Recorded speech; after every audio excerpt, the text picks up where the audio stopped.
So much of what I've done over the last 2 decades has involved the term marketing. Or I've done teaching, which I do want to continue to do, but I've done it in the frame of graphic design and marketing at universities. And there's great joy and pleasure that I've had in that, great experiences that I've developed out of this. And I have gotten better in how I speak and how I engage. But I'm going to take those nuggets, the pieces that serve me, and I'm going to move that forward. I'm going to let everything else go. Because I don't have to continue to be a university professor. I don't have to continue to be a business marketer. I can let that go and I can move forward just with the experience, the training, the insights that serve me from those roles. Being in my 40s now, I understand myself better. I hope that you understand yourself better. I know where my value systems are way better than I even did in my 20s.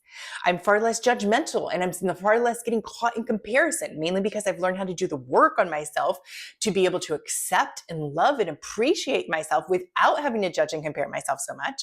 I also have learned how that is a thought trap. It's an error that I have been thinking. And so I'm learning how to let that go. And so there's this progressive understanding of who I am now that is so different than who I was in my 20s and my 30s. I feel like my 20s was establishing my foundation of who I was as an adult. And I dove into adulthood really early. I graduated college at 20. I got married at 21. I had my first house by the time I was 22. On top of that, I had 3 dogs that I was parenting. So there was a lot going on and I was working full time and I was trying to figure out what my career looked like. And there were parts of me that were wanting to grow my own business, but I wasn't ready yet. And when I tried it in my 20s, it didn't work. Why? Because I wasn't who I needed to be yet to take on that level of expertise, that level of confidence to succeed on my own. And so I thought of myself, oh, well, I failed at this. And I went back to a job and I worked that for a few years. And I worked another job after that. And there was this constant nudge to go out and grow my own business. But there was something inside of me that wasn't fully aligned yet. And now I am in my 40s and I'm launching a new business this time. But I have all that gained experience from the past. I have all this new understanding and wisdom.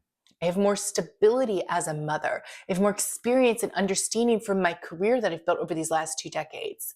Do you see how now in my 40s, I'm in a much better place, mentally, emotionally, spiritually, all these things to be able to do and create what I struggled to do those other 2 decades. The same is likely true for you. We're just going to hone in on what your goal is. What is it that you would like to start building? What is it that you want to create? What do you see for yourself in the next few years? We're not even going to plan out the rest of your life. We're not going to lock you in like that. No, friend, this is about finding the nudge for what you feel now. What empowerment are you starting to feel rising up in you? And you're like, I want something different. Things are good, but I believe they could be great. And I'm doing well, and I have some wiggle room now, and I have some understanding, and I have some experience. I have some financial means and resources to be able to build and grow like I never have before. So friend, what is it that you're dreaming about? What is it that you would long to do? And that's what we want to tap into. This is about you pivoting to the next phase of life, you pivoting to your purpose for where you're going to be in the next few years. And we want to set you up now for what that looks like in the future.